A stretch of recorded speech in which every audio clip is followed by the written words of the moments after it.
A ghost is haunting Central America, a ghost of ambition, dirt, and steel. This is the story of the Nicaragua Canal, a waterway meant to slice a continent in two. For decades, it was a forgotten footnote, overshadowed by the Panama Canal. But in 2025, that ghost has returned, now wearing the colors of China. The blueprints are dusted off, the whispers have become a roar. A $50 billion gamble is back and the stakes are global. This isn't just about building a canal, it's about redrawing the map of power. A decade ago, Chinese tycoon Wang Jing promised the impossible, and his company, HKND, was granted a 100-year concession. Bulldozers cleared a symbolic path in 2014, then, silence. Wang's fortune vanished, the project stalled, and the world moved on. But the ambition never died. It waited for a more powerful backer. Now, the project is a state-to-state enterprise, Managua and Beijing side by side. In 2024, President Ortega revoked the old concession and declared the canal a national priority, this time with China's full support. This changes everything. The canal is now a geopolitical masterstroke, a key piece in a global chess game. The plan, a 172-mile channel 3 times longer than Panama's, wider and deeper, built for the world's largest ships. It would carve a path from the Atlantic to the Pacific, transforming global shipping. But critics see a deeper purpose, a strategic dagger pointed at America's sphere of influence. The canal is more than concrete and water, it's a symbol of a new world order. The project's scale is breathtaking, but its implications are even greater. It's a direct challenge to the status quo, a move that could shift the balance of power in the Americas. The world is watching as China and Nicaragua attempt to reshape history. The canal's resurrection is not just about trade, it's about ambition, rivalry, and the future of global influence. The stakes have never been higher. The dream is alive again, and this time, it may not fade away.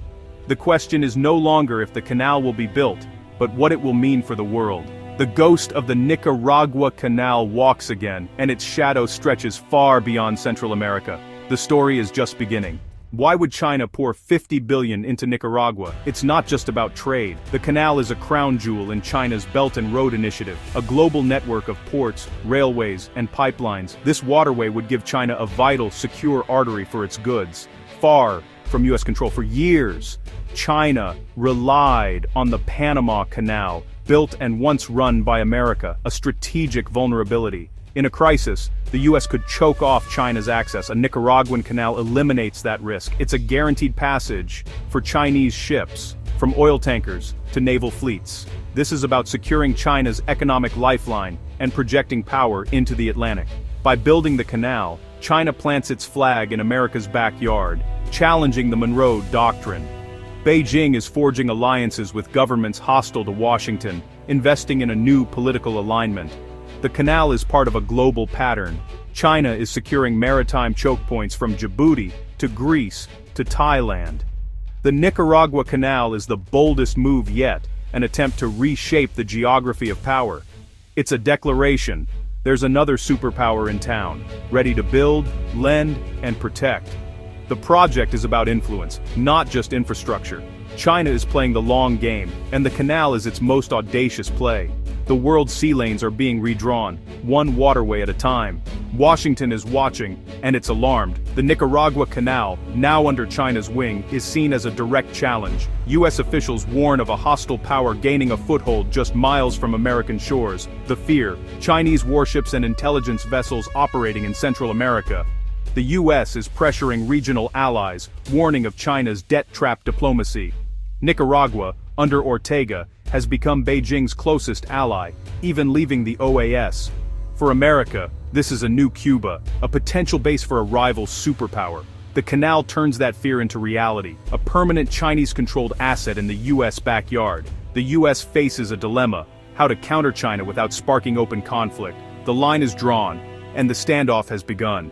For over a century, Panama's canal has been the region's economic lifeline. Now, a larger, deeper rival looms to the north. The Nicaragua Canal threatens to siphon away the massive ships and revenue that Panama depends on. Panama's recent expansion was a bet on the future, but the new canal is built for even bigger vessels. If shipping companies switch routes, Panama could face economic disaster. The geopolitical fallout is just as severe. Panama, a longtime U.S. ally, is caught between two giants. Officials question the Nicaraguan project's viability, but behind closed doors, there's deep concern. This isn't just business, it's a political project, driven by China's strategic will. When a superpower is determined, normal economics may not apply. Panama braces for a storm, hoping its historic waterway can withstand the coming tide. The rivalry is no longer hypothetical, it's a battle for maritime supremacy. The region's future hangs in the balance. Beyond geopolitics, the canal's path cuts through rainforests, wetlands, and indigenous lands. At its heart lies Lake Nicaragua, Central America's largest freshwater reservoir. Dredging a channel through the lake could devastate ecosystems, introduce invasive species, and threaten drinking water. Hundreds of thousands of acres of rainforest would be destroyed, endangering countless species. The human toll is staggering. Over 100,000 people, mostly small farmers and indigenous communities, face displacement. Protests have been met with repression. Their voices are drowned out by promises of progress. The Inter-American Court has ruled the project violates indigenous rights. Local opposition is fierce, a moral challenge to the ambitions of Managua and Beijing. For those affected, this isn't about global trade, it's about survival. The canal's true cost is paid by those with the quietest voices. Their struggle is a stark reminder. Progress often comes at a devastating price. For President Ortega, the canal is a legacy, a promise to lift Nicaragua from poverty. Official projections are dazzling: doubled GDP, tens of thousands of jobs, a new era of prosperity. But critics see a perilous gamble, a $50 billion price tag, many times Nicaragua's annual economy. The risk: unpayable debt to China, turning Nicaragua into a vassal state. If the canal fails, China could seize control, a pattern seen elsewhere. Politically, Ortega is isolating Nicaragua, making it a frontline in a great power conflict. The canal becomes less a national project, more a foreign outpost. The dream of prosperity may mask a reality of dependency and risk. Analysts doubt the canal's economic viability, questioning if demand exists for a second waterway.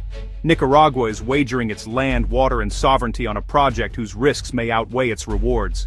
As of November 2025, the canal remains an ambition, no earth moved, no channel dug. The obstacles are immense: financing, opposition, engineering. The project could still collapse, becoming another ghost story.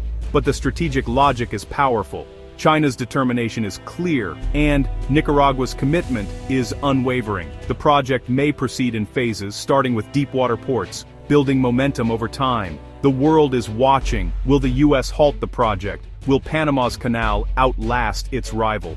Or will Managua and Beijing prevail? The canal's fate will signal who holds power in the Americas. It will reveal the true price of ambition on a global scale. The story is far from over. A watery standoff is in the making. The lines are drawn. The stakes are clear.